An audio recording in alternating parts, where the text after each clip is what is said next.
Everyone knows that the presidency of G20 is held by India this year. That means, all the summits and forums among the top 20 countries of the world will be hosted by India. The main summit will be held in New Delhi's Pragati Maidan, which will be attended by the heads of states of the world. But one question that might be bothering you is, what is G20? Why does this group exist? What was the purpose behind creating it? Why do these countries meet at different places every year?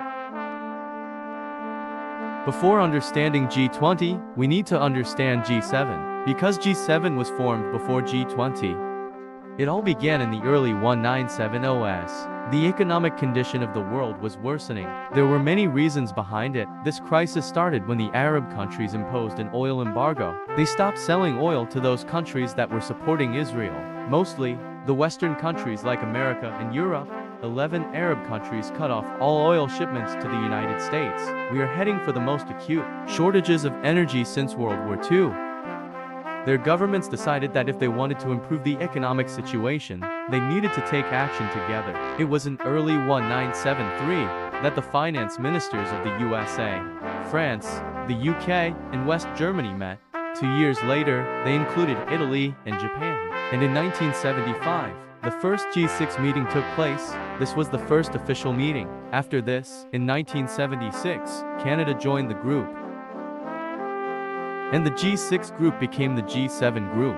These 7 countries were among the most developed countries of their time. Their economies were among the top economies in the world. But there were many other commonalities among them. All these countries were liberal democracies and promoted values like human rights and individual freedom. Politically, during the Cold War, these countries were part of the Western Bloc, so you can say that they were ideologically similar too. And economically, of course, they were struggling with problems like the oil crisis and recession. In 1998, Russia was also included in this group. G7 became G8. Russia was expelled from this group. For this reason, this group is still G7. Now, if we come to G20, it was also started due to the economic crisis. The Asian financial crisis of 1997. There was a huge financial crisis in South Korea, Indonesia, and Thailand. The global markets worried that other Asian countries might have similar hidden flaws. The value of the currency started to fall rapidly in these countries. Unemployment started to rise and riots were also seen. In the next year, in 1998, Russia also faced a financial crisis. This was the reason that Russia was included in G7 at this time. But other members of G7 also realized that the world is becoming more interconnected with time. Globalization was so prominent that if there were problems in one country, its effects were felt by other countries too. And so, if we want to bring economic stability to the world and stop heavy recessions, we will have to sit with the emerging economies of the world to make action plans. So, on September 26, 1999, during the meeting of the finance ministers of G7, the G20 group was established, included the developing countries as well. But the question was, in this G20, which countries should be kept and which should not be kept?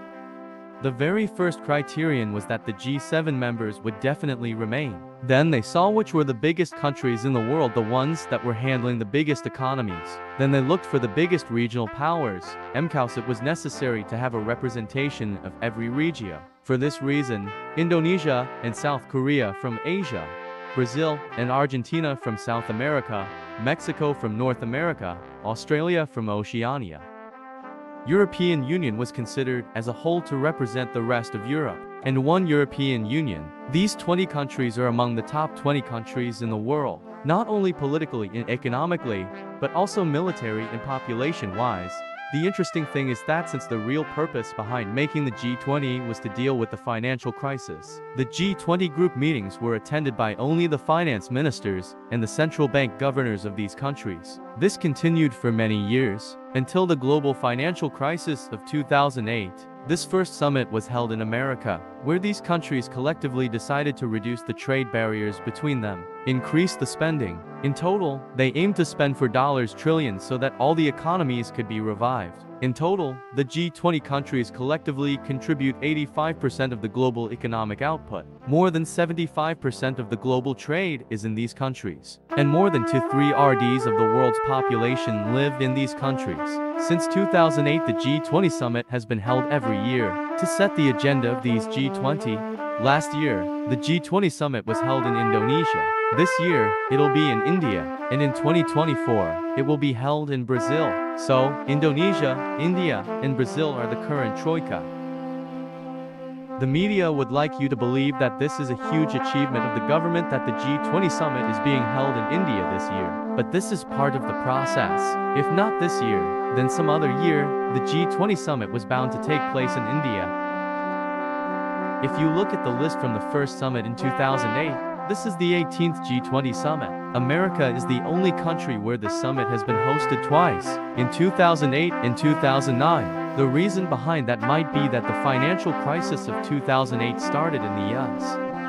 But after that, every country has taken turns. If you start from 2009, the UK, Canada, South Korea, France, in 2012, Mexico, in 2013, Russia, then Australia, Turkey, China, Saudi Arabia, Italy, Indonesia, and in 2023, India.